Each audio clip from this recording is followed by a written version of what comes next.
Session. Today we are having the continuation of gastrointestinal symptoms and it will be taken by Dr. Sridevi. So we can start with ma'am's presentation. We can have it for around 40 to 45 minutes followed by 15 minutes of discussion. By 4 we can have our case presentation followed by its discussion. Thank you all for joining in. So Dr. Sridevi is a familiar face for us now. Over to you, Doctor. Thank you, Raju. Again, I'll try to start the presentation. Sure, ma'am. Is it visible now? Yes, it is.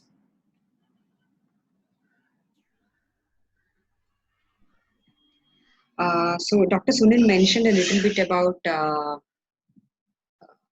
just stop my video. Can you do it from there, Raju? Yeah. No, I did it. So Dr. Sunil mentioned a little bit about constipation last week, although we didn't cover that. In palliative care setting, constipation is a very important area which needs very huge attention from our side, because most often this is a very common symptom and you need to probe a lot to understand whether the patient has constipation or not. And it is not a very comfortable topic to talk about constipation. So and there are a lot of complications which can actually worsen many other symptoms in our patient population. So I'll be covering what constipation is and why it is important to give stress on management of constipation. What are the causes of constipation, especially in a palliative care setting, and what are the assessment things that we use, and what is the management, both non-pharmacological and pharmacological management. So, what is constipation? I think it is very subjective because for the discussion purpose, we can tell it as the passage of small volume of feces infrequently and with difficulty. So, there are two things: infrequent and difficulty. So, it's not just a decrease in number of bowel opening, but also whether the person is finding it very difficult, or do they have to strain much to pass the stools. And to stress on that, it is difficult, infrequent, or seemingly incomplete defecation. That is another important term that we need to keep in mind. The defecation, they feel that it can be incomplete. They feel I fast motion almost every morning, but I feel incomplete defecation. I feel something is still there. So why we stress a lot on constipation management? Because it is one of the most mismanaged symptoms. I think at least pain and nausea, vomiting, and other symptoms we do know how to manage, but this is usually ignored or mismanaged symptom. So there are a lot of misconceptions. The moment you ask the patient about bowel opening, especially when a patient is bedridden, the most common thing that you might have heard is that he's not eating enough, or he's not taking any solid diet. He's just on kanji or juices or soups. That is why he does it. So it is okay. So my bowel is fine. So often relate and frequency of bowel opening, which is a very big misconception that most of the time I have seen doctors also agreeing that it is because that you don't eat much, no, so it is okay to have a less bowel and frequent bowel movement. We tend to ignore the psychological factors, because we can imagine if we are in a hospital ward, a bowel opening is something very private. You close the toilet. We never keep it open and go to toilet in front of everyone, right? We need a little bit of privacy. What happens when you're traveling? When you're traveling and when you are in a very dirty bus stand and you really need to go to have a stool, but you cannot, because we think, okay, it is not clean, or there is no privacy. People are waiting outside, and a lot of things we consider. So it is the same as that of in case of patient when they're admitted in ward, especially if someone else have to keep a bedpan or they have to sit in a commode chair in front of everyone. Most often there won't be any screens, and sometimes they don't have a control on their bowel habits. So it's a big psychological trauma for many. At least I used to think that when if I have an illness, at least I should have a control of my bowel and bladder. It's a big psychological trauma to many people, and privacy is a very important thing. so many people will be surrounding the patient and just keep a bedpan when some visitors are around there. We don't think that the patient is a person. So that is another cause of constipation, because they don't feel the privacy anymore. They don't feel the dignity anymore. Overlooking the side effects, we just don't think that constipation can cause a lot of side effects. And laxatives, suboptimal use is a very common thing. Most often we do give SOS laxatives, and very commonly these patients will present with atypical symptoms like dyspepsia. Sometimes they come up with urinary tract infection, or they tell you that urinary retention, sometimes some confusion or irritation or agitation, which may present as delirium, and very commonly overflow diarrhea. So these are the atypical presentation. It is not very atypical, but patients come to you with all these symptoms, and we tend to misdiagnose constipation. So this is a very commonly used, or you will be familiar with the Rome criteria. So to say that a patient is constipated, there should be at least 2 or more of the following things: straining during at least 25% of defecations, a sensation of anorectal obstruction during at least 25% of the time, lumpy or hard stools at least 25% of the time, or fewer than 3 bowel movements per week. So if they are fulfilling the criteria 2 or more of this, we can say that the patient can be constipated. So why should we worry about constipation? Why too much talk about a simple symptom like constipation? It can cause, especially in palliative care patients or in patients with advanced illness, it can cause very colicky abdominal pain. Already they don't like to eat anything. They already have a lot of symptoms like anorexia, and it can actually aggravate the symptoms like anorexia. Nausea, vomiting, we mentioned last week. Constipation is one of the reasons for uncontrolled nausea and vomiting. Urinary retention, as you know, the structurally the bladder and the rectum are placed back to back. So when there is a loaded rectum, there will be a urinary retention. Anxiety and depression, both can cause constipation, or constipation can lead to anxiety. In elderly patients, we see a lot of confusion and agitation, because they just don't know how to express that it can be pain or it can be any other uneasiness. So it may present as a lot of confusion and agitation, especially in elderly patients. So we'll move on to the causes of constipation. There are many drugs which can cause constipation. I will focus on opioids, antidepressants, and anticholinergics, very commonly used in palliative care. When we take our patient population, most of them have all these metabolic issues like dehydration, hypercalcemia, especially when they have a lot of bone metastasis from metastatic tumor, hypokalemia due to many reasons, and uremia. So these are very commonly seen metabolic abnormalities in palliative care patients. So that is another cause. Neurological cause like malignant spinal cord compression, that you people will be seeing, not malignant spinal cord compression, but you will be seeing a lot of spinal cord injuries. So I don't need to explain how neurological causes can cause constipation. Structural, there can be tumors in the pelvis or radiation induced fibrosis, or any other intraluminal obstruction due to tumor. It can be any type of obstruction from the tumors. Depression can cause constipation, or one of the diagnostic criteria in depression simply can be constipation. Constipation is one of the leading thing that you can ask the patients when we try to simply rule out depression. Diet, our patients can't drink or eat much, so diet is one important thing which can lead to constipation, and many of them have diabetes and hypothyroidism or many other comorbidities, which already is known to cause constipation. And most of them are immobile and they don't do much of the activity. They'll be very frail elderly people, and inability to obey the call. When they want to pass the stool, there will be some visitors around, or you might have gone for home care. That moment they would wanted to go to the toilet. So inability to obey the call, or very commonly when these patients are bedridden, they just don't want to call their daughter or son, who might be doing some other work in the kitchen or something else, and they don't want to depend on anyone else. So they try to control the call. So that is one important factor. So coming to the most common, although all these causes are very commonly seen in palliative care, I'll stress on a few things which we commonly see. Opioids, all the opioids, morphine is very notorious in causing constipation, although fentanyl and methadone is slightly better than morphine in terms of constipation, but they also need regular laxative prescription. Morphine is the notorious one in terms of constipation. Dehydration, as I mentioned, most of our patients cannot drink so and so much that to prevent dehydration.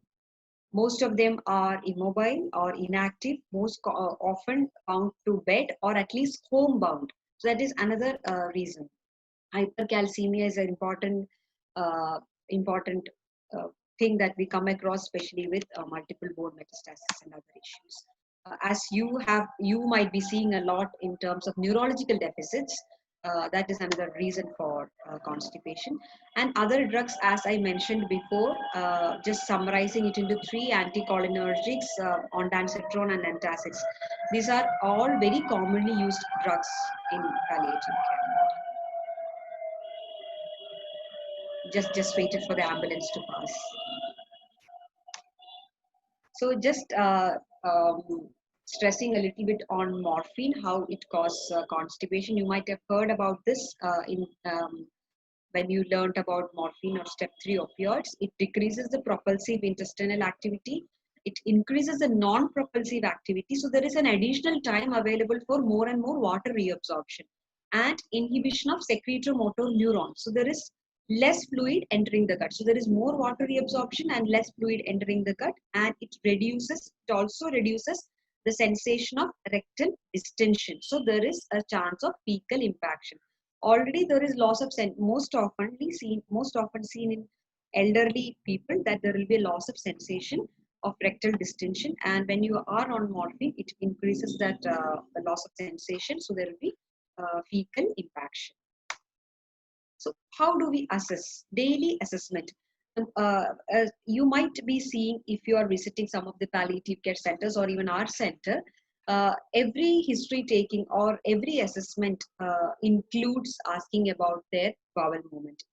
They document it on every shift, the nurses and doctors, whenever they go for rounds. One important question after pain and breathlessness or nausea, vomiting, one important symptom that we ask for is patient's bowel opening. When did the patient's bowel last move? It is a very important question, and we should not stop with that question. You have to ask about stool consistency or volume. It may find quite funny, but when you ask about patient's bowel opening, usually majority of them will tell you, I have bowel opening every day. They won't tell you, most often they won't come up with the problem of constipation. So it is very important to ask sensation of incomplete emptying. Do you feel that you have opened the bowel completely? Do you feel that it's complete evacuation? Then usually they may tell you, no, I feel I am passing a very little bit, but I am passing every day, but it is not satisfactory. And you should ask about the consistency, whether it is loose stool or it is like a hard pellet type stone like consistency, how much stools you pass. And sometimes patient will tell you that I'm just having juices and soup, so I am having a loose stool, and stool is also loose. So that, as I mentioned before, there is that is a one common misconception about relating diet to the consistency and volume and frequency of fecal matter. How easily they passage, ease of passage, whether there is an incontinence, do they feel that the motion is leaking all the time, it is soiling all the clothes, I feel that I'm not getting control over passing stools, or whether there is any overflow diarrhea. So these are the important things that you should ask on daily basis. Just a moment, I'll just close the door, I think.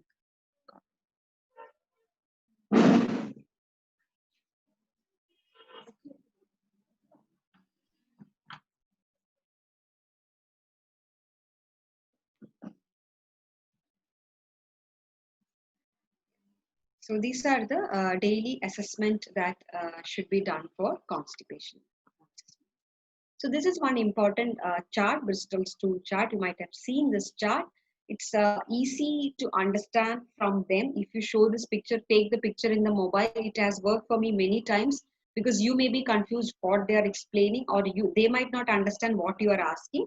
Just show this picture and ask how what they can relate their fecal matter to. So if it is type 1, you know that hard lumps. It is like pellet, and they can hear the noise when they sit in the closet, or you should ask like that. And sometimes they may say it is watery, completely watery with no solid pieces. So they can understand what you are asking, and you can understand what they are telling back to you. In some places, in many countries, it is mandatory they use the stool chart on a daily assessment, and they mark which type of motion they passed every day. If you are suspicious, if you think that this patient may have constipation, start with oral examination, check for dehydration, and check for oral thrush. Uh, always do the physical examination of abdomen and listen for bowel sounds. Many a times we can palpate the fecolids, especially in the left iliac fossa, not the right, just the left iliac fossa. You can always many a times we can feel the fecolids. So physical examination of abdomen and listening the bowel sounds is really important. And still you are suspicious, most often the patient will be confused, or patient may not be able to tell you what exactly the bowel opening is like. So if you are confused, do a gentle rectal examination only if the patient is not neutropenic and has rectal bleeding. So we may have to rely a lot on rectal examination, because patient's presentation will be a little bit confusing, or usually the patient will be going again and again to the toilet, but there will be incomplete evacuation. And the caregiver will tell you, no, he doesn't have constipation because he has gone at least 3-4 times today. And the patient may not be able to tell you, especially when it is an elderly patient, they may be confused, they may be agitated just due to constipation. So it's when you are confused, do not hesitate to do a gentle rectal examination after getting permission. So when doing rectal examination, be gentle, because we ourselves don't want to go through this rectal examination for us. So be gentle when you are doing the rectal examination. Use plenty of lidocaine jelly and tell the patient to relax, breathe in and breathe out. So when you do the rectal examination, if the rectum is empty and collapses around your finger, it indicates a normal functioning bowel. I know that you people are seeing a lot of patients like this, but I am just feeling it out. So if the rectum is empty and dilated, you know that, so you feel a balloony rectum, indicative of gross constipation. There can be fecal matter which is impacted high up in the bowel. And if you feel that there is fecal matter in the rectum, understand whether it is soft or hard. If it is a very hard stool and if you can remove it with your finger, it is better to do a digital rectal evacuation if at all possible. And if you are touching your finger on an irregular, hard or immobile surface, it can be a tumor. And when after doing the rectal examination, always look at your fingertip, what is the color, whether it is capped with motion, or if it is a blood tip finger. So whatever it is, you examine your finger after doing a rectal examination. Prevention is an important thing. The hand that charts morphine should chart the laxative. The moment you write a prescription, I have mentioned only about morphine, not because that the other opioids are not causing constipation. Fentanyl, as I mentioned, fentanyl is slightly less constipating than morphine, but it also needs, even the transdermal fentanyl can cause constipation very often. And methadone is also less constipating drug than morphine, and morphine is the constipating drug. So the hand that prescribes morphine should prescribe the laxative. Do not forget, it is a crime if you are giving a pain management through morphine. If you are making the patient constipated, that is the biggest trouble that you can give to the patient. So coming to the management part, I'll start with the non-pharmacological measures. As I mentioned, like the way you measure the pain and other symptoms every day, ask the very important question is, did you pass the bowel? And if so, what is the consistency and frequency? Improve the mobility if possible. Bedridden patients, that may not be possible, but many of the movements that we can give to them, can improve their activity. Access to the toilet facility. When we go for home care, we can see many of the patients don't have access to toilets. The toilet will be very far away from the home. They have to get out of the home and the patient will be bedridden. The doors will be really narrow. You cannot get the wheelchair into the toilet, or there will be a lot of steps to go there. So access to the toilet is a very important thing. A small thing like giving them a commode chair can solve all the problem rather than giving the laxative. So many times medicines, thorough history taking can avoid lot of unnecessary medications, like any other symptoms. Prompt response to patient's call, that depends, because many a times there won't be a good caregiver. The caregiver would be an elderly mother or father, so they may not actually respond to patient's call. That is another difficulty.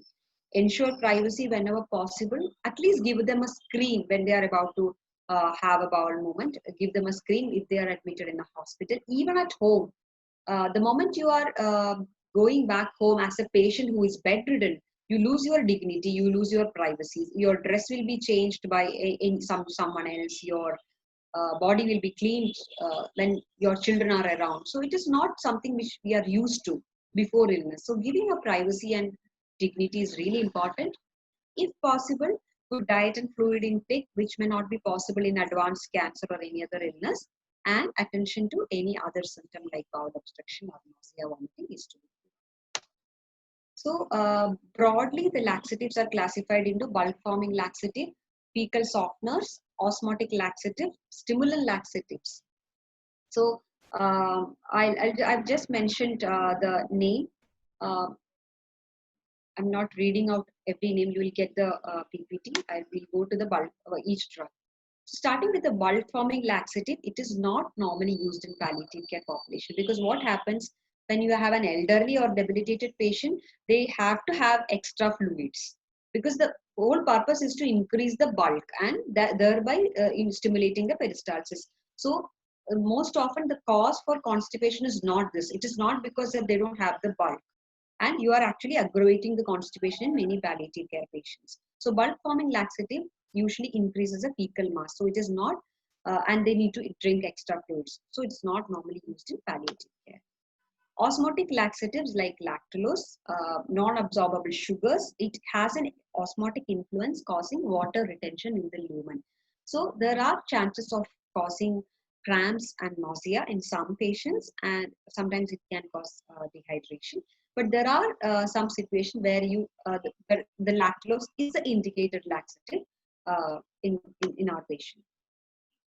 Fecal softeners like liquid paraffin, very commonly available as the crimafin. But crimafin has a lot of, depending on your pink or plus, you have other ingredients, but the basic ingredient is liquid paraffin. But usually it is not used alone as a laxative because it just softens the fecal matter. So you need, as you heard from morphine, it reduces the peristalsis. So you need a stimulant so that the motion should pass as well as it becomes soft. So most commonly used stimulant laxative is bisacodyl. It has direct action on myenteric plexus and submucosal plexus, thereby increasing the motility. And if you're suspecting a complete obstruction, it is better to avoid bisacodyl because it can cause colic. So this is an example of a prescription that we typically give when a patient is on morphine. Bisacodyl 10 milligram night dose, sometimes plus or minus softener. Usually it is better to combine softener and stimulant, but very commonly patients will be having a good bowel opening just with the stimulant. So try with the stimulant, just with the stimulant, and if you need, add a softener like a liquid paraffin. And then you can increase, if he is still constipated, you can increase to 10 milligram, or the maximum would be 30 milligram a day in 3 divided doses, plus or minus softener. If the constipation is more than a few days, or then starting a softener or a stimulant may not actually work. You may have to remove it manually. You can give suppositories. If it is like 2 to 3 days of constipation, usually suppositories work. But do a examination and decide whether you need to give a suppository or enema or manual removal. So rectal examination is mandatory before you decide, because it's very common that the moment patient tells that I have constipation for a few days, you just give a suppository because it is easier. It may not work if the patient had constipation for 7 to 10 days. Then you have to do the rectal examination. You may have to remove a little bit of hard stools in the rectum if it is loaded, and then you have to give enema or something else. So we give either low enema or high enema depending on what is your examination finding. Usually we give high enema for high impact of fecal matter, where you attach a suction catheter or any red rubber catheter or whatever tube which is available, which can go inside a little bit longer. Either red rubber catheter or suction catheter. We commonly use suction catheter because we get smaller sizes, and attach it to your enema, phosphate enema or whatever you are using, and gently go inside till you get an obstruction and deliver the enema as high as possible. Very often, patient comes to you with complaining of diarrhea. They may tell you that there is sudden onset of diarrhea after a period of constipation, which suggests chronic constipation and fecal impaction, where you must have to do a rectal examination and digital evacuation, followed by regularization of laxative. If the patient is not on any laxative, add a laxative. If already on laxative, increase. If the patient is coming to you with you have to be really cautious. The patient will tell you diarrhea, and sometimes they may take drugs to stop the diarrhea. So it is really important to ask when was your last bowel opening. So usually there will be a period of constipation just before starting the diarrhea. So it is very important to understand whether it is spurious diarrhea or overflow diarrhea. To conclude with, it is a symptom, not a disease. No laxative works if you do not give enough or you do not give at all. All laxatives work, but there are adverse effects and palatability vary both by patient and the agent. So you have to check whether which works for which patient. Usually in palliative care, because of the various reasons why the constipation is caused in palliative care, usual thing that work is a combination of a stimulant and a soft. So I will just move on to the bowel obstruction, and I'll take the questions after that.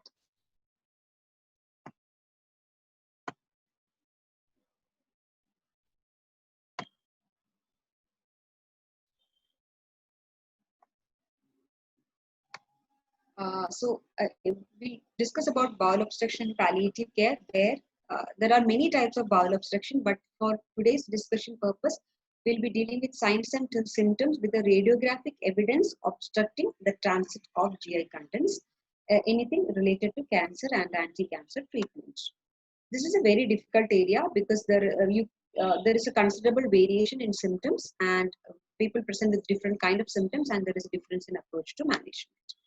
It is very commonly seen in advanced stages of illness, especially in advanced cancers, and it's a very not a very good prognostic factor. Expected median survival when you diagnose a bowel obstruction, especially in cancer, would be anywhere between 1 to 3 months. Very commonly, it can occur. Obstruction can occur anywhere from esophagus to rectum. Very commonly, it is seen in small bowel, and most commonly associated with gynecological cancers and followed by colon cancer. Very rarely we can see bowel obstruction with other cancers like breast, GI cancers, lung and pancreas, but very commonly seen in gynecological cancers, and it is not a very good prognostic. So what are the different types of obstruction? There can be mechanical or functional obstruction. I'll come to one by one later. Partial or complete obstruction, that is understandable. One is partial and the other one will be complete obstruction. At one site, which is a single site obstruction, or obstruction at multiple sites. And the causes can vary. When there is a malignancy, it can be an intraluminal obstruction, or there may be infiltration of the tumor, of the intestinal muscles by the tumor, which can cause an intramural obstruction. Or you have a tumor mass outside the GI tract, as in gynecological malignancies. Most often we see obstruction from outside. That is called extrinsic obstruction. There can be functional obstruction, adhesions from surgeries, reactions to desmoplastic reactions to chemotherapies, sometimes RT-induced adhesions, torsions, or internal hernias. Very rarely we see intestinal pseudo-obstruction because of the destruction of enteric neurons. So there can be a pseudo-obstruction where you don't have a mass obstructing the passage of the intestinal contents, but you have a problem with the enteric neurons. Some drugs can cause paralytic ileus, and diabetic neuropathy can be another reason for having a obstruction, symptoms of obstruction. So we'll just move on to the pathophysiology, how it occurs. So whenever there is an occlusion in the lumbar, so imagine there is a tumor in the GI tract. This will prevent or delay the propulsion of contents. So it is a common logic, right? When you have a tumor, it will delay the propulsion of contents to pass distally. So what happens? There is an accumulation of contents which will try to pass the obstruction. So initially when there is an obstruction, the gut will try to pass the obstruction by causing lot of peristalsis. It can cause colicky pain. Sometimes if the obstruction is very less, it can actually bypass at that stage. So it is totally reversible by the gut on its own. The bowel keeps trying again and again by contraction, even though the contents may or may not pass. So what happens? All the peristalsis goes in an uncoordinated way. So whenever the bowel is trying to move again and again, there is an uncoordinated bowel movement and the contents are still there, which will cause more distension. Any distension can cause more secretions and it becomes a vicious cycle.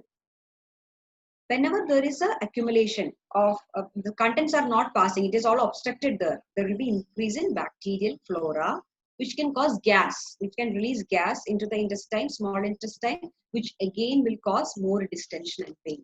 So it is like whenever there is more distension, there is more secretion, which will result in more distension because everything is getting pooled in one place. So as I said, there is presence of bacteria. If the contents are still there in the lumen for more time, it can cause inflammatory response, which usually any inflammatory response will activate the cyclooxygenase pathway. So there will be more and more inflammation can happen, which will cause bowel wall edema or hyperemia. So already you have a blocked lumen, there is more distension, more inflammation, again there is a edema, which will exaggerate the existing situation. Again, when you have an obstruction, there will be decrease in venous drainage from the obstructed segment. So there is an obstruction. So there is decreased venous drainage from the obstruction site, which can cause hypoxia to the other segment. So there is whole lot of redistribution of blood flow between the obstructed segment and the other side. So the bowel will try to, the blood vessel will try to redistribute the blood flow. This can cause the alterations in the splanchnic blood flow, which can cause multi-organ failure in the later stages of bowel obstruction. It is as simple as like a traffic block. When you have a traffic block, when you have a road construction happening and vehicles are moving with a good discipline, you don't have a block at all. The moment there is a construction happening, people will try to bypass and more vehicles will accumulate, and it worsens the whole scenario. So there will be fights happening, which we can relate to the bacteria and inflammation. So it's as simple as like a traffic block. Initially we try to bypass it. The bowel will try to bypass it by normal peristalsis, but if it is not moving, the whole situation changes. So what are the consequences? There can be metabolic and septic consequences when you have a bowel obstruction. There is a hypovolemic state which can cause functional renal failure due to decrease in renal blood flow. So any dehydration which can have dehydration also causing oliguria and hemoconcentration. And if the obstruction is a high level obstruction, which I come to later types of obstruction, there will be a stasis of all the secretions like biliary, pancreatic, gastric. If the obstruction is high level, all the secretions will be having a stasis, which can cause metabolic alkalosis or whatever I have mentioned, like hypochloremia, hypokalemia. This happens mainly in high level obstruction. Again, in high level obstruction, there is another thing. There is increase in abdominal distension, which can elevate the diaphragm a little bit, which will hamper the pulmonary ventilation, causing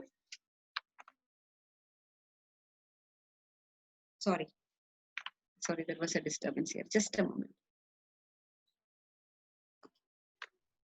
So whenever there is increase in a high level obstruction, the diaphragm can cause there will be dilation of diaphragm, which will impair the pulmonary ventilation. And there will be, as we know, that there is acidosis due to the sepsis, because you already have a lot of bacterial flora. The toxins may get from the intestinal contents into the systemic and lymphatic circulation. So at a later stage, you can see sepsis, hypovolemia. They may come to you as with hypotension and all the symptoms of sepsis, acidosis, metabolic alkalosis. So these are the sequence by which the complications like metabolic and septic consequences can happen. So this is a rule of thumb. Higher the obstruction, more symptoms and less signs. Lower the obstruction, less symptoms and more signs. So I usually try to remember it is like a block in your wash basin. If the wash basin is blocked, immediately at the top level, the moment you wash your hands in that wash basin or you wash anything there, you can see a lot of water coming up in the wash basin. You can as immediately you can see the block because it is higher up. The moment you wash the hands, you can see that there is a block. Lower the obstruction, what happens? Even in the wash basin, you will keep washing your hands till night, maybe morning till night. You will not realize that there is a block. But at night, what happens? Slowly, there will be a lot of things coming up to the wash basin. So it is like that. Higher the obstruction, there will be more symptoms and less signs. And lower the obstruction, you can see less symptoms and more signs. So what are the signs and symptoms of obstruction? The signs and symptoms depends on the site of obstruction. In a gastric outlet obstruction, as I mentioned, early and severe nausea and vomiting. Whereas in small bowel obstruction, you can see more of cramping with nausea and vomiting. I'll explain that in detail. So in large bowel obstruction, the symptoms appear really later. By that time the symptoms appear, there will be a lot of distension which might have happened, and there can be diarrhea because of bacterial overgrowth. It's like the block in the exit point of the wash basin where you might have had all the contents getting bad smell, bacteria everywhere, and then you realize that the symptoms will come later. That is, the water will come up later. Then only you will realize that the wash basin is blocked. So there can be two types of pain. A continuous pain, which will be there in the background as a background pain, and a crampiform one. Usually they will say that the cramps happen mostly after the meals. And the second symptom, so first symptom would be pain, two types of pain. The second symptom would be nausea and vomiting. In a large bowel obstruction, it can be even a feculent vomitus, and biliary in small bowel and gastric outlet obstruction. So obstruction at a higher level, usually the vomitus can be greenish color. The third symptom would be constipation. Ask them the bowel habits, like we mentioned in the constipation session. Ask whether they are able to pass gas. If they are telling I am unable to pass stool as well as the gas, then you have to suspect complete obstruction.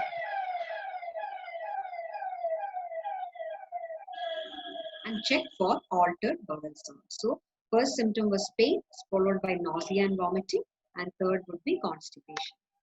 So I have summarized the symptoms of both proximal and distal obstruction in this one table, all the symptoms. So just remember this table, then you can relate all this. So whenever coming to the pain, pain can start really early in proximal obstruction. Usually the pain is seen in a periumbilical region. There will be short intermittent cramps. If the obstruction is distal, the pain will occur a little late. It is a late symptom, and they may not be telling you exactly. They may say deep pain. It is something inside. It is stomach pain. So it's a deep visceral pain. And the cramps will have long intervals between the cramps. You have seen in proximal obstruction, the cramps are short and intermittent. In distal obstruction, usually there is long interval between the cramps. The second symptom would be nausea and vomiting. In proximal obstruction, the vomitus would be large amount watery or bilious, no or little foul odor. So it is exactly like the wash basin block in the upper part of the wash basin, where you can see the moment you wash the hands, there will be large amount of water coming up. The water is not that bad because it's not that foul smelling. It's kind of clear, not an old water coming up. But in case of the wash basin is blocked distally and near the outlet out, what happens? You keep washing your hands, and a small amount of water will come up by night. There will be a lot of particulate foul odor. It is exactly the same what happens in our body also. The patient will tell you, from morning I had breakfast, no vomiting. Lunch I had. The moment I took the dinner, I started vomiting. So there is some problem with the recipe of the dinner. It is not like that. Everything was getting accumulated because the obstruction is distal, and they bring out everything usually at the end of the day. Distension of abdomen is usually not seen in proximal obstruction, but abdominal distension is a very important symptom when it comes to distal obstruction. Not a symptom, the sign. Constipation may or may not be present. Usually they will have a kind of bowel movement. But in distal obstruction, you can see long-standing constipation up to 1 to 2 weeks. So how will you evaluate? It usually don't come as an emergency. So we should prepare ourselves. We should know which cancer or which lesion can actually cause this bowel obstruction, and it is important to educate the patient the moment you start how important the bowel management is, how important understanding the small colicky pain and reporting to you, no bowel opening reporting to you. So preparing the patient and the family is also really important. Evaluate their overall status, including their stage of their disease trajectory. So because if we come to management, we need to understand which stage of disease trajectory. They are in the curative stage, whether they are waiting for a surgery to happen to relieve all these things. So we don't know. So then only we can understand what are the goals of care. Address all the symptoms like pain, nausea, vomiting, and fluid status, and if needed, into the blood investigation to see the hydration and electrolytes. Usually, the most common investigation that we do is abdominal radiographs, which you can see multiple air fluid levels. Plain X-ray erect abdomen, when there is a proximal obstruction, usually it is normal, and it may not be that effective investigation. But when there is a distal obstruction, you can see dilated bowel loops and multiple air fluid levels. It's very useful in ruling out constipation causing pseudo obstruction. And it is not that bad. Most often we can do nicely with the plain X-ray erect abdomen. So this is another X-ray showing multiple dilated bowel loops. CT scans are done in many hospitals just to understand. Obviously, it is a most useful test, 100% sensitive, good sensitivity and specificity. But I told you need to understand which trajectory of illness they are, because we need to understand whether you actually need a CT or are you going for a definitive management or not. And when you are doing a CT, it is they can differentiate between benign, malignant, true, or pseudo. So more details will be known when you are doing a CT scan. So coming to the management of obstruction, again, all the symptoms, nausea, vomiting, constipation, bowel obstruction, start from the oral cavity. Check the oral cavity, check for dehydration, check for candidiasis, offer eyes small amounts of fluids to hydrate themselves.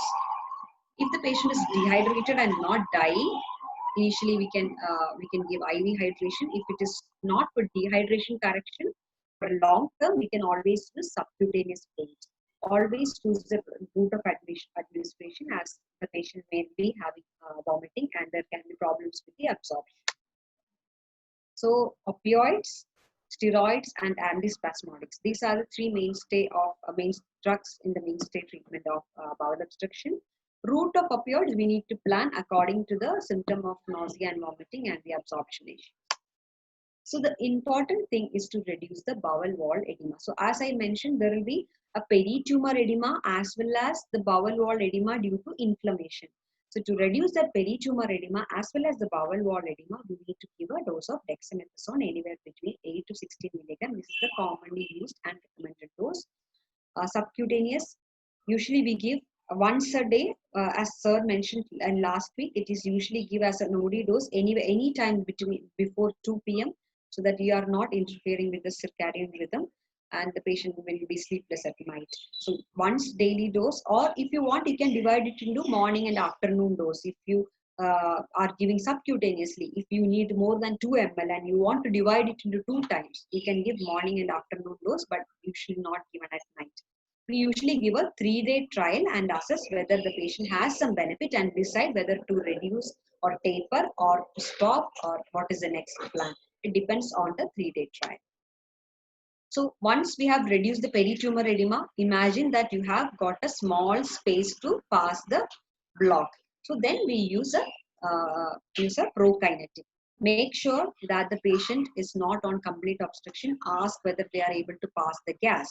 If the patient is having all the signs of partial obstruction, give a dose of metoclopramide, 30 to 120 milligram per day subcutaneously. You can start with 10 milligram 3 times a day, and you can increase it gradually to 120 milligrams. Check for any gut colic. The moment you alert your nurses, check whether the patient is telling any colicky pain after you administer metoclopramide. If the patient is telling colicky pain, or if obstruction is not resolving, just stop the medication, because the patient can be in complete obstruction, and it should be initiated only if we can monitor the patient. For complete obstruction or obstruction not resolving with the dexamethasone and prokinetic, you may need to focus on treating the symptoms than the underlying cause. So that means the obstruction can be complete. You may not be able to bypass it with your drugs like dexamethasone and prokinetic. So our purpose is to reduce the symptoms. So reduce the symptom means we have to reduce the secretions first and the motility. So for that we use the drug like hyoscine butyl bromide from 40 to 2. It is not commonly used to 40 milligram and all, but it is the range up to which you can use 40 to 240 milligram per day subcutaneously. And there are a lot of studies showing that ranitidine infusions 200 milligram per day can actually reduce the intestinal secretions, and drugs like octreotide, which is a somatostatin analog, which decreases the secretion and motility. It is a very commonly used drug in many settings, but it is a lot of other studies have come up with octreotide when compared to the cost and other effects. It is the use of steroid and prokinetic would be much better than using an octreotide. And anywhere range between 100 to 600 microgram per day. I personally have used up to 1200 microgram per day, and it worked well. Usually it has to be given as continuous subcutaneous infusion, not as bolus injections. Bolus injections are not generally as useful as a continuous subcutaneous infusions. But the octreotide is a very, very pretty expensive drug. This costs a lot per day for the patient, and I may use it only for patients who are awaiting surgery, and next day, 2 days after that, or a correctable patient. So I'll see whether which place in the illness trajectory the patient is on, and then I decide on. Usually not used in a palliative. I may not use it. For nausea and vomiting, we can use either haloperidol. Very rarely, it is mentioned in the textbooks about promethazine, but we don't use promethazone for bowel obstruction patients commonly. You can use either haloperidol, or you have already given metoclopramide, most or hyoscine butyl bromide. The nausea vomiting would have stopped with that, or else you can consider giving haloperidol. Constipation. You can try gentle rectal measures or small dose of softener. Make sure that the patient is not on complete obstruction before you start any stimulant kind of laxative. So you have to be really choosy about what kind of measures that you use to relieve constipation when it comes to management of bowel obstruction. There are a lot of surgical options. I will just mention it. We don't use it very commonly, but depends on the setting. If you are in a cancer center, you may see a lot of options like this. They may remove they do a complete resection. They may create a stoma, which is also a palliative procedure, so that the obstruction is relieved. They may do a debulking operation followed by chemotherapy. And the primary intention of all these surgeries would be improving the quality of life and symptoms. And some of the interventional management I will mention, although this is also not commonly used in our setting, we usually manage with the dexamethasone and prokinetic. So reducing the edema using a prokinetic. And so if needed, we use an anticholinergic drug. This is another interventional management. For the purpose of understanding, you can just go through it. We can insert a RT tube, which is not commonly used in our setting because patients don't want this tube at all in the first place. But if at all you have a high volume vomiters, I may use a tube and relieve that secretions, whatever is there in the bowel, and then take it out. I may not place it permanently there. And it is usually seen in proximal useful in proximal bowel obstruction. It's a very temporary measure. It depends on whether the patient wants it or not. Some patients do eat. We had a patient who used to eat through the mouth and drain through the NG tube, and he was very comfortable with that. The moment he start having distension, he himself will drain with the NG tube, will connect it to a bag, Euro bag, and he'll drain it, and he eats whatever he wants. He was towards the later stages of his illness. Vending gastrostomy it is another interventional treatment when patients are not responsive to medical management. Sometimes they put a vending gastrostomy. There is a good relief of symptoms through this, but all this can happen only if you have a surgeon who understands that all these procedures are just for improving the quality of life, not to cure the cancer. Palliative radiotherapy, only if there is a single site obstruction, you can send radiation therapy. It will reduce the edema and relieve the obstruction. Stenting is usually done by the surgeons, but surgeons themselves are not very enthusiastic about stenting because a high chance of failure. The failure rates are really high, and it can actually cause a lot of complications later on. TPN, say about TPN, I may give TPN only if the patient is actually waiting for a definitive surgery. That is the only time when the TPN is justified. Otherwise, suppose a patient has a minimal tumor burden, good performance status, 2 days after the patient is going for surgery. That is one exception for TPN. So to summarize, I mentioned about TPN just because we see a lot of patients who are actually dying and in the advanced stage of illness, getting TPN and thinking that they are going to live because there is something magic drug going on to their body because it looks good, white, big pouch, expensive medication. Summary, the patients with bowel obstruction require evaluations of where exactly in the disease trajectory they are, decide upon goals of care, and decide how aggressively you have to go, whether you have to go for interventions or just manage with medication. Address the symptom either with sublingual or subcutaneous medications or transdermal medications. Understand and talk to the patient and their families, make them comfortable, and give a good psychosocial support. Thank you.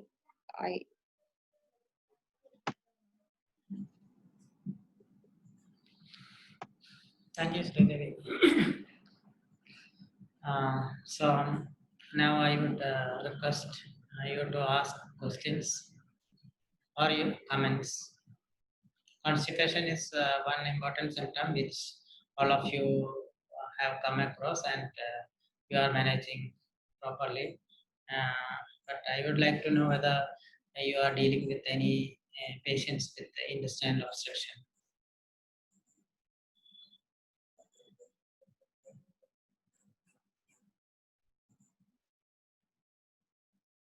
Anybody?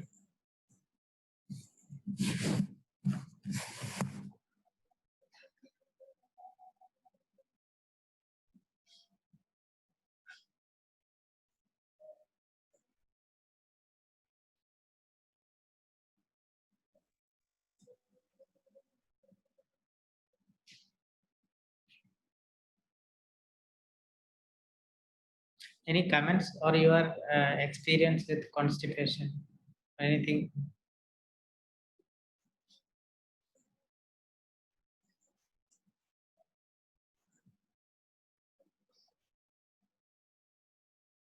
I think this group of people will be dealing with a lot of constipation.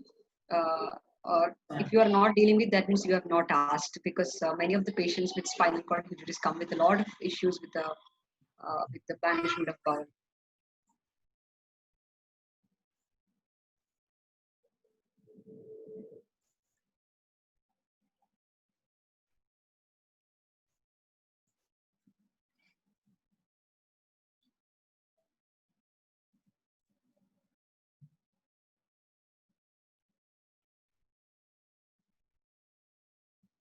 Anna, do you have any questions or comments?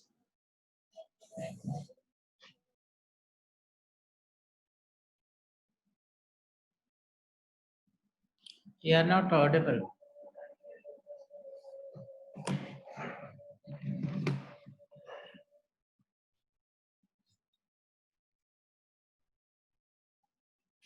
Doctor, we can't hear you. No, not audible. Probably the earphone is not working.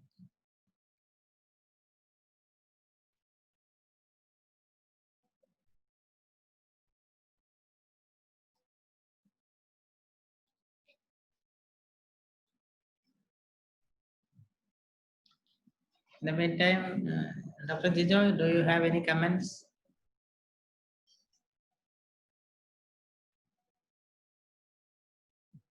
Please unmute yourself and speak.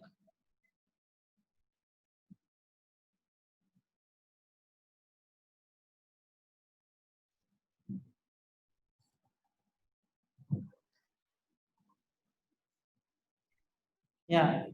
Yeah. It's not- What happens in our ward is usually the symptoms may not be brought out by the patient. We usually start, we usually mainly deal with spinal cord injury induced bowel dysfunction. Yeah. So we classify them into upper motor neuron or lower motor neuron bowel and manage accordingly and put them on a regular bowel program. Okay. So what do you do in both these situations usually? UMN bowel program, we usually start a course of stimulant laxatives and we try to make them pass their motion at least twice in a week. Hmm. Usually we schedule it for Wednesdays and Saturdays usually. Okay. We, according to the stool, we decide on the fluid input and the diet and whether to add bulk laxatives. Hmm. For LMN, we have to resort to manual evacuation. Hmm. But usually the patients won't be that much compliant with this bowel program. They Yeah. do feel embarrassed about talking about these things. Hmm. Okay. So, Dr. Anand? No. Unable to hear you. Sorry. Anybody else have any comment?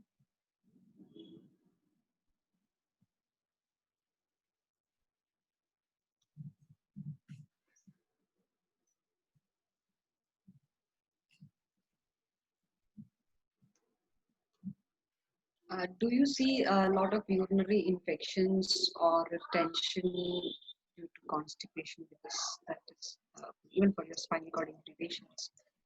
At least some of them would be on catheters. Do you see urinary infections and blockage of catheter due to constipation? Is it common? Yeah, some patients do land up in catheter blocks. Urinary tract infections are quite common.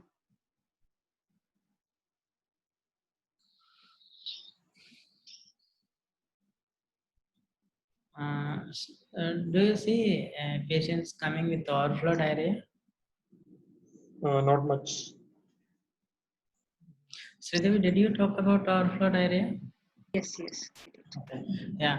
So we see many patients with overflow diarrhea, and most of the patients will think that it is diarrhea, frank diarrhea, and they will do all the things to stop the passing motion.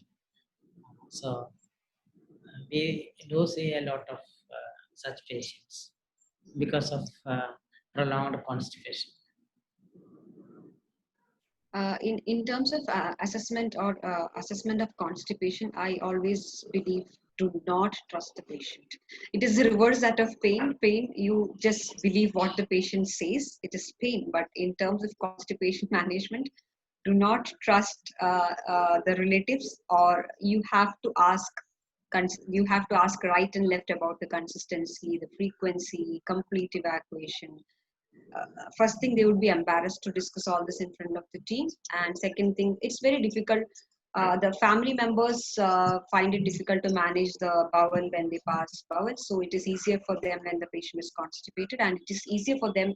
The patient will feel, okay, I don't have to bother my relatives when I'm constipated. So never trust them when they talk about bowel. You have to ask repeatedly. You have to be clearly interrogative when you are dealing with constipation, because usually they deny, and when you ask again and again, they lot of issues happen inside the family, because the patients will tell that I don't have a good bowel opening. Then the relatives will say, but you have been going to the toilet 3-4 times a day, then what are you doing there? These kind of issues, conflicts are really common, but because the patient is not feeling completely evacuated, so he goes and comes, and then the fecal matter is really hard, unable to pass completely. But the relatives think that he has gone 2-3 times for passing the stools, but again he's telling he's constipated. Usually they think that, oh, doctor, don't listen to him. He's doing that very well, but he still complains about constipation. So never trust the patient. Just ask, being really interrogative. Have you managed any patients with intestinal obstruction?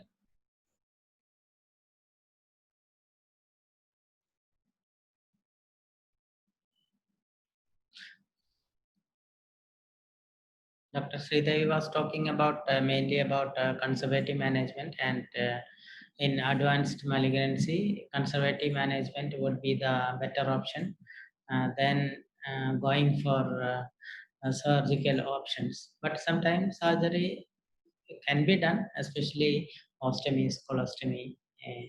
But otherwise, anastomosis and things like that in case of advanced malignancy would not be beneficial to the patient, because as Dr. Sridevi told, the obstruction may be due to multiple etiologies. It can be mechanical as well as functional. So in advanced malignancy, there will be mechanical obstruction, and usually the obstruction occurs at multiple sites rather than single site. So even if you do surgery, you may not be able to remove all the portion which causes obstruction. And in addition to mechanical obstruction, the tumor mass or tumor mass will be infiltrating into the meandric and venous nerve plexus. So that even if you remove a portion of bowel which causes mechanical obstruction, the function obstruction will still be there. So that intestinal obstruction will occur. So that's what something which we have to keep in mind when we advise surgery for patients with advanced malignancy.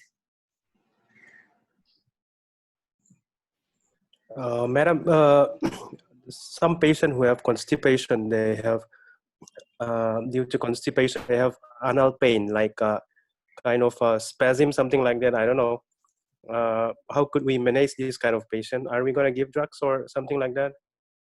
When they have pain, anal pain. So you are telling that a patient with constipation telling that pain over the anal region. Yeah, like It they can have be some due to spasm. hard stools probably. So ask the stool consistency, whether it is really hard pellet or stone-like stool. Sometimes they pass and it is really painful. It is Okay. really painful. So it's important to understand. So that is how you choose this laxative also.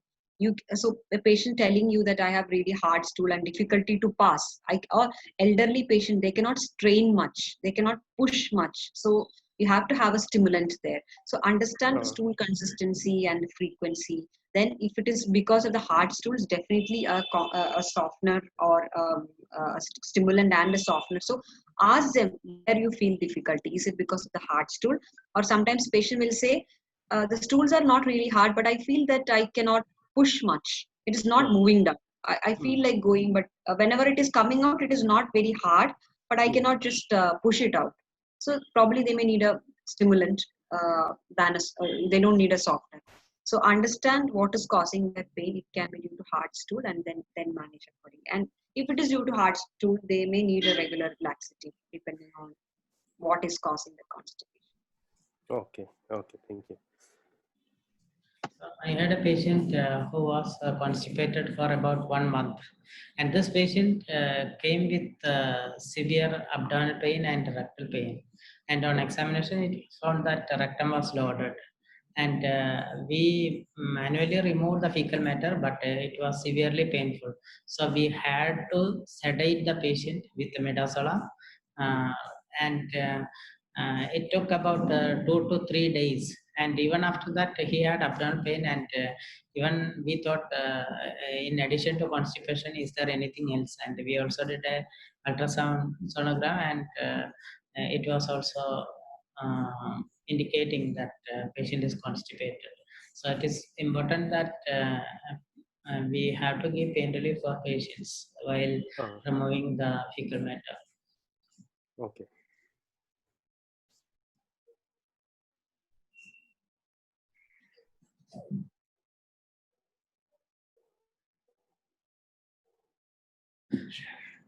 So, shall we move on to the patient story, which will be presented by Dr. Sidhu?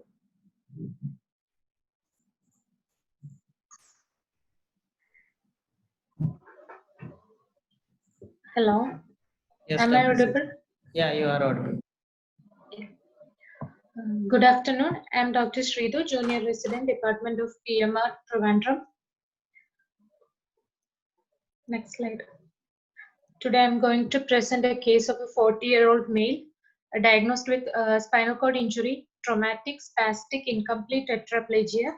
Neurological level is C5 and Asia C. Neurological bowel and bladder dysfunction, and with sacral sore of grade 4 and multiple joint contractures. Next slide. He presenting complaint is weakness of all limbs and loss of bowel and bladder control for 3.5 months. Next slide. History of the illness. The patient felt giddy and fell from a height of 8 feet at work site. He had loss of consciousness and was transported to Medical College Trivandrum. Reached here 1.5 hours after the incident. 4 hours later only he regained consciousness, and then he felt intense neck pain and was unable to move both upper and lower limbs and had loss of sensation neck below. Imaging was done and IV medication was given, neck collar applied, and he was admitted to ICU. Bladder was catheterized and diapers were used. Next slide. Then he was shifted to ward after 7 days in ICU, then discharged to local hospital and later to home. There he developed bed sore over his lower back, which was managed by daily dressings. Their PT was started, and he regained some sensation and power in limbs. Discharged after 1 month and came back to home, where bed sore worsened and later admitted in our department. Next slide. Past history, there is no any significant illness or any history of any, surgeries. Next slide. Coming to the personal history, his bowel is on diapers and bladder is catheterized and changes every 2 weeks at nearby government hospital. Sleep is disturbed, wakes up frequently. Appetite and diet is mixed diet and normal appetite. Addiction, he was a smoker and occasional alcoholic. Next slide. Coming to the social history, the patient was a manual laborer. His wife was a housewife. The patient is uneducated. Wife has studied till class 10, and they have one son doing a technician course. He lives in a rented house, and there is no other job he knows.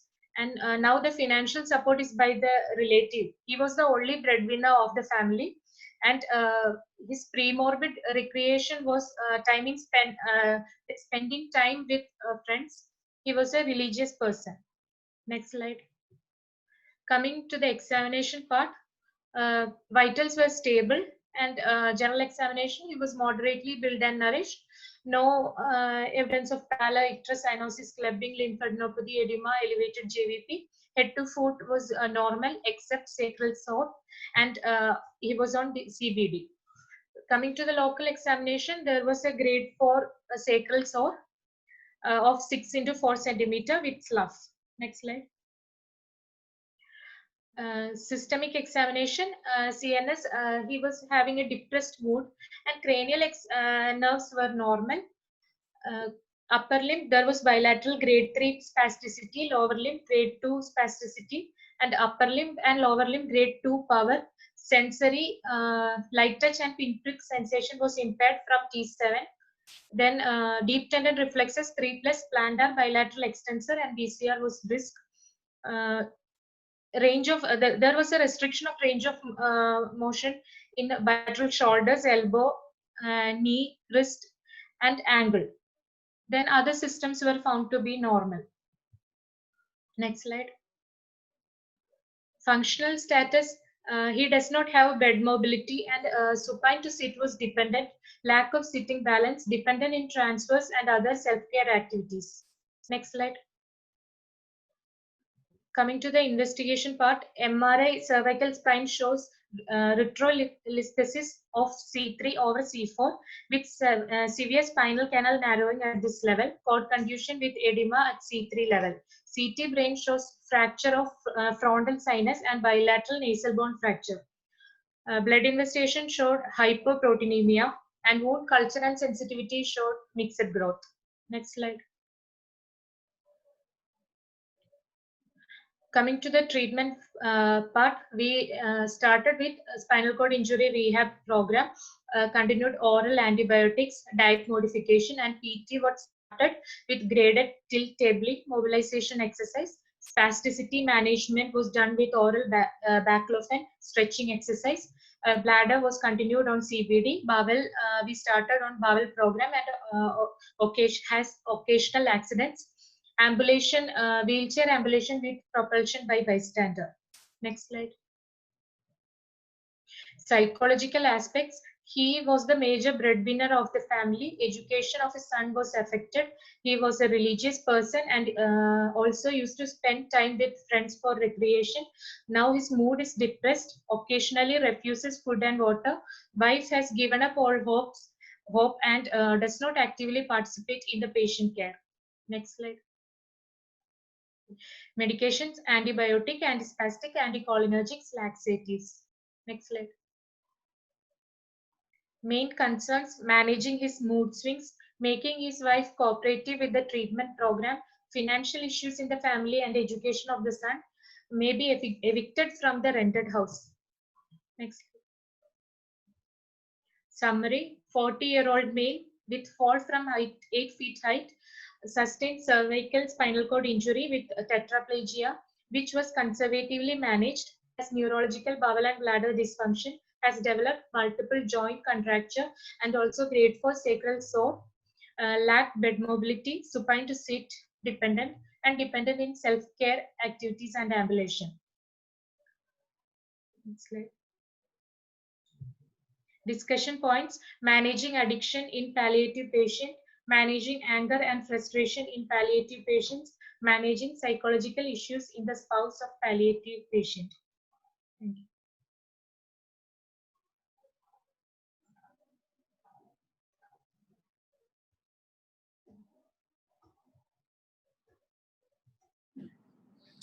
Thank you, Dr. Sridhu.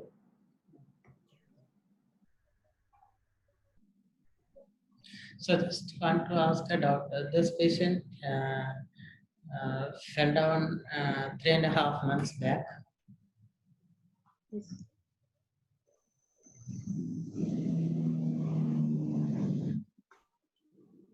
Sridhu, can you hear me?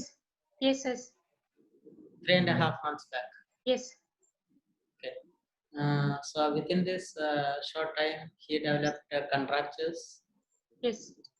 So he did not undergo any rehabilitation programs. He was not at all motivated. He was not doing anything in the right way.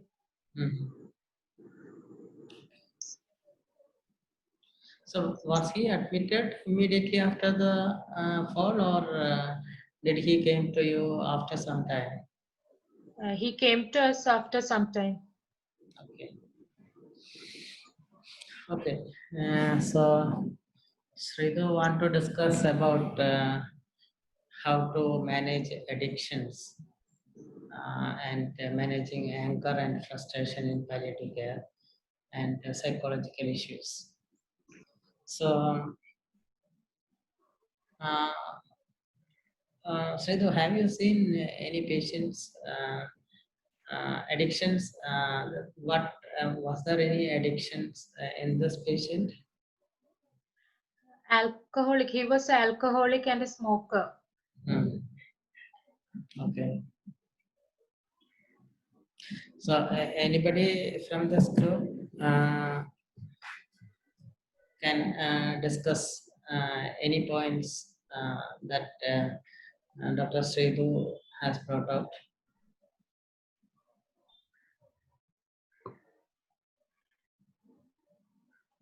Do you see a lot of patients with addictions in PMR?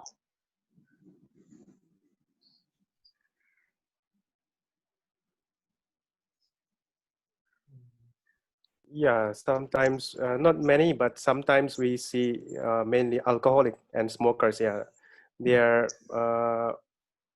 I mean, I could say common. I could say Yeah. common. Yeah. Yeah. Okay. And they usually that usually follows stroke patients, especially. And what do you do with such patients? When they come, we give a blood test and lipid profile test. All of these things were done, and according to the symptoms and according to the finding, we manage it like that, not specifically, and we advise to stop or to reduce the amount of intake or the amount of cigarette they smoke. That's all we can do for them. Okay, but if it is acute withdrawal of anything like alcohol or nicotine, then that will cause more symptoms in the patient. Sridevi, would you like to comment on this? Yeah, so when we say addiction, I'm not very sure whether um, uh, all the patients who had smoking or occasional alcoholic history can have addiction. So I may probably try to find out whether it is actual addiction, and whatever symptoms or anger issues that he might be showing may not be attributable just to addiction. I'm not telling addiction issues is not there, but I'm telling, suppose he's angry or he's not doing whatever he's doing or agitated all the time. We cannot directly relate every symptom to addiction. Probably if I am in that place, I would have been agitated because obviously the wife is not happy to take care of me.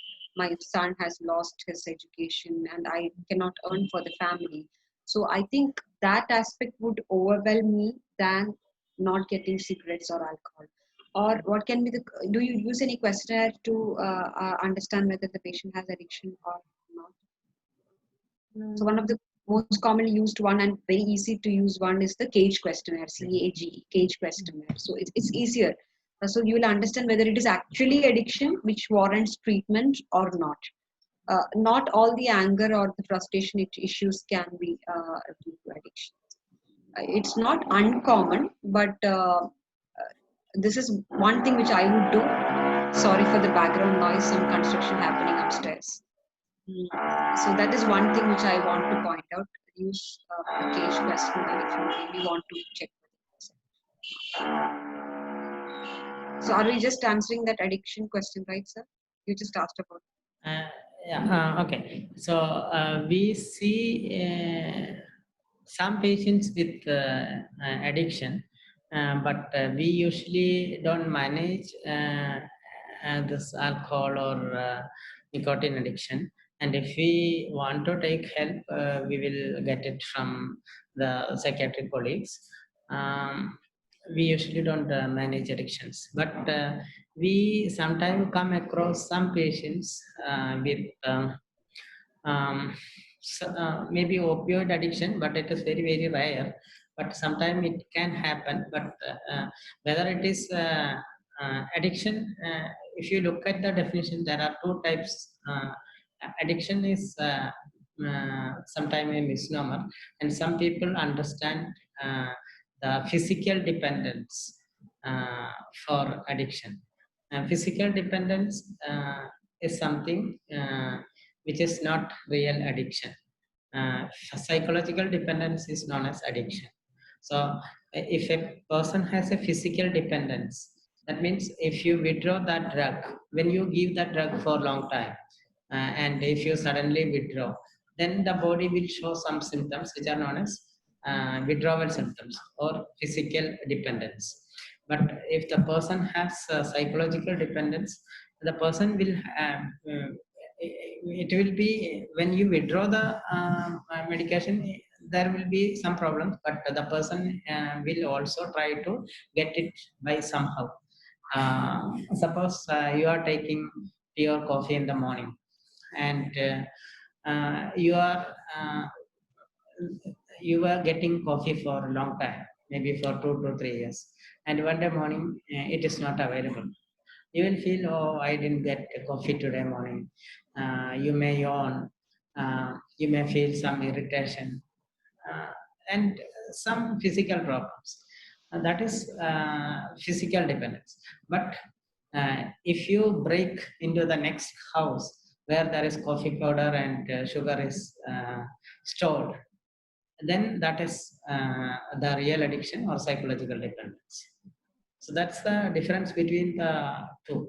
But many of those patients, or some of the patients whom we are seeing, can have addiction to alcohol or something else. We usually don't come across such patients, and we usually take help from our psychiatric colleagues. And if the patient have, sometimes we may not be able to differentiate between the psychological dependence and physical dependence very clearly.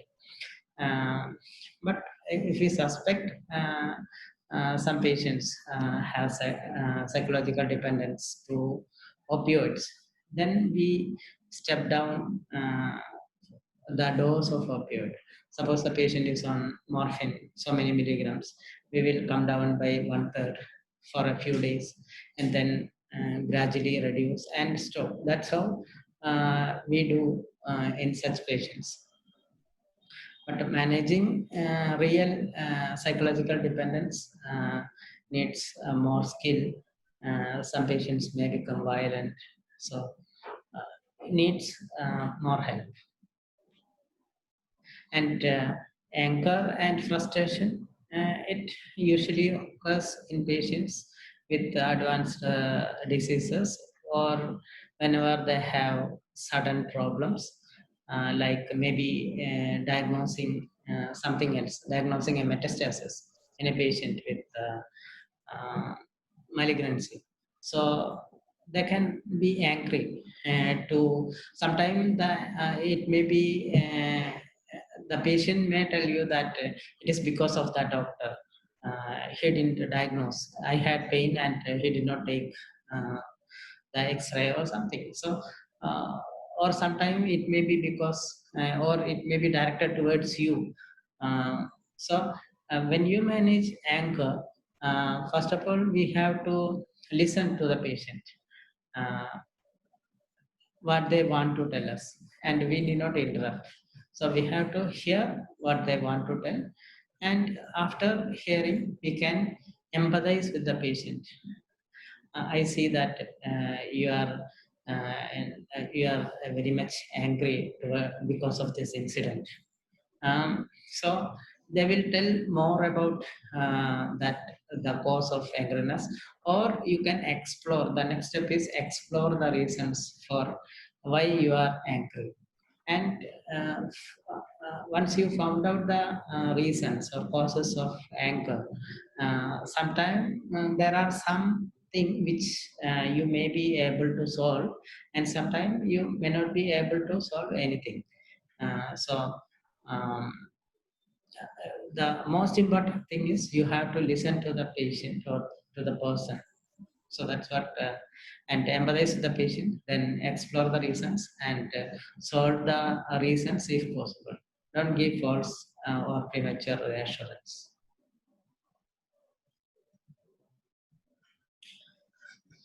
And I would like to add yeah, Sridevi.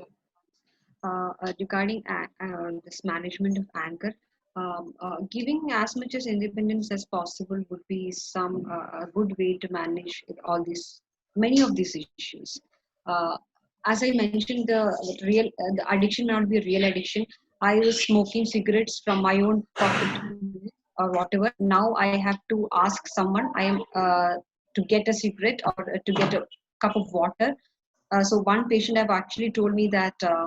This person was angry. So when while exploring, she told me that see at night they switch on the fan and everything. I'm comfortable, but at night around 1 or 2 o'clock, I feel cold and I feel that I want to pull the bed sheet a little bit, but I'm unable to do that.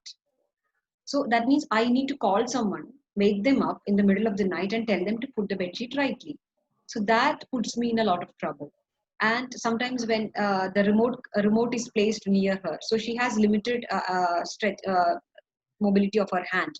So the moment the remote is placed 2 centimeter apart from the place where it is supposed to place, she cannot reach it. So a lot of issues that we never imagined. So a remote control or a water bottle placed 10 centimeter apart from where it is now doesn't matter for us. For them, it is a huge issue.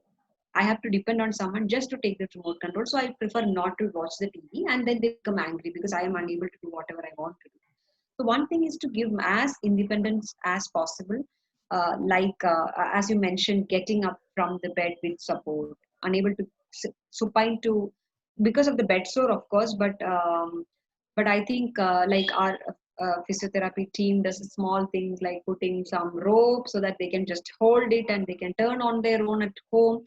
And we tell everything from hospital, but we have not seen what happens at home. Whether there is a hook there, whether there is a rope there, we don't know. So when the team goes there, they actually make sure that with the minimum resources possible, the patient is able to do at least turning around or sitting something.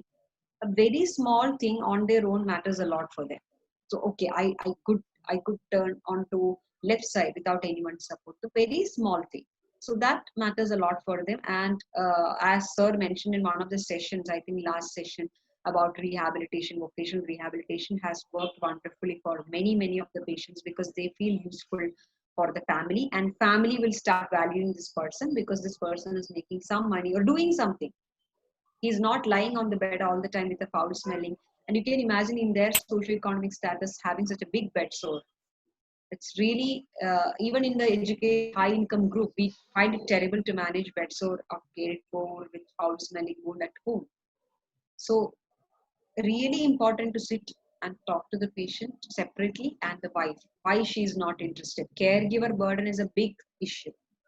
She has to take care of the son, she has to take care of the home, she's not she has to go to some household work so that she can make money, someone to lift him, so she may find her back broken all the time. So caregiver distress we cannot ignore. So it's really important to talk to the patient separately and to the wife separately, because small things can change. Actually just keeping a bottle of water so that he doesn't have to call every time, something very small thing, having a control of something, uh, uh, even his bladder and bowel, if something can be done in terms of self catheterization or something, that gives them a lot of confidence.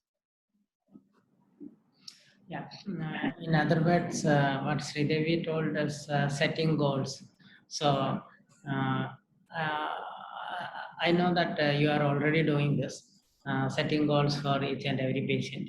And maybe when they achieve one goal, we should congratulate them so that they will understand they have achieved something that will make them feel that I am worthy living, something like that.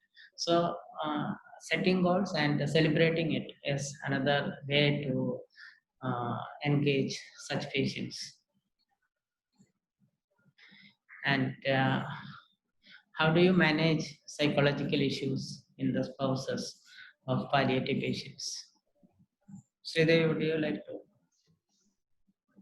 Psychological Yes. issues. Yeah. So I think more than the patient, the spouses or whoever is the caregiver undergoes a lot of trauma, stress, because they are the only more ambulatory person, a physically fit person, and she might not have been the breadwinner of the family. Suddenly the role changes. There is a reversal of role. She becomes the decision maker. She has to find some money so that she can feed these people, and she cannot open up. A lot of sexuality issues. What happens when a patient is sick? There is no talk about sexuality issues. So a lot of things happening in their mind. Having a separate session with the wife, understand why she's, so the patient, suppose she is trying her best and the patient is not cooperative, that after 10 days she becomes, okay, fine, you do whatever you want, I can't do anything more than this. So there is a lot of burnout that happens in caregivers, not just this kind of patients, so any kind of caregivers, I would say. So that is one thing. Having a separate session and acknowledging even the smallest thing that they do, because we ourselves cannot imagine being in their place. It's a huge lot of work, and small, like the patient, small things for the caregiver, teaching a bed sore dressing, how to, especially shifting. One thing I would like to mention is that shifting, in hospital setting we do shifting very easily, right and left shifting, because we are trained to do it. For the patient or the caregiver, it takes a lot of work. They may call the neighboring people, 2-3 people will come, lift him up and put him on a chair. So there may be simple techniques that you can teach him for transfer or shifting or making sitting up, that will give a lot of relief, physical effort for the wife. Yeah, finding out the problems that the spouse face, and we have to intervene according to the problems that they are facing. So all the more important is communicating with the spouse and find out the problems. And when people go through serious loss like the mobility or death of a patient, they go through some stages which is known as DABDA. DABDA means D is for denial, A is for anger, P is for bargaining, and D for depression and acceptance. So all these are psychological issues that the patient as well as the spouse can go through, and sometime they will at last reach at a point of acceptance, but some patients and spouse may not come to that stage, so they will come and ask you after admitting here and of your intervention, he is going to work, isn't it? So they are not in the stage of acceptance. They cannot accept what has happened. So we have to find out what the stage through which the patient is going through, and plan interventions accordingly. Sir, just one last point to add on. Yeah.